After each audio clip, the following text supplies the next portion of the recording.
I'm joined today in the studio by someone whose working life began in one of the most inspirational decades of the last century, with one of its most inspirational figures. Well, today he's best known as the father of time dollars, now taking hold in this country as time banks. Professor Edgar Kahn, what are time banks? Time banks can be explained in one of two ways. Most of us know about a babysitting pool where I give an hour and I get an hour back when I need somebody to take care of my child. It doesn't incorporate commercial exchange or price.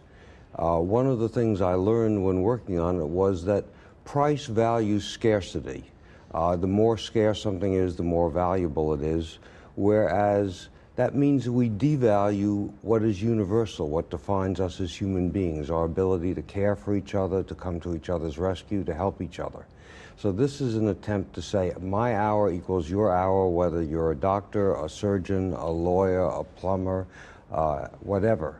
And so it starts from the premise that all human beings have something very special to contribute and that there's a world of value other than market price. So I give an hour, I get an hour, and the computer software creates a database of who's available Tuesday night, who will take care of your grandmother, who only speaks Polish or Spanish or the language she speaks, and on top of that she smokes, so you've got to find a match.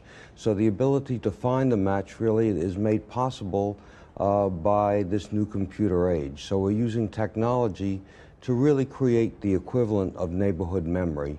So it's a babysitting pool with neighborhood memory, and it's multi-purpose. Right, and all of us have had to be in 2 or 3 places at the same time sometime. We've had to wait for the plumber while we needed to go to school for our child and needed to be at work. And the ability to get somebody, probably the scarcest commodity right now is knowing whom to trust and feeling you can turn to somebody who's even a stranger, but whom you can trust actually in your own home. And what we found is that the knowledge that there's a memory, that transactions are known, means that in all of these years, 18 years in the States, 6 years here, there has been only one theft in millions of transactions, and that was a teenager who stole a cell phone, and within hours, in a very troubled estate, everybody was down on that kid. It's a matter of saying, well, I'm not going to mess up my bank account because I may need somebody someday, and so it creates a new way of imparting the golden rule. I think people join primarily to give, to make a contribution. I think there's a basic human need to feel that you make a difference in the world and that your being here makes a difference.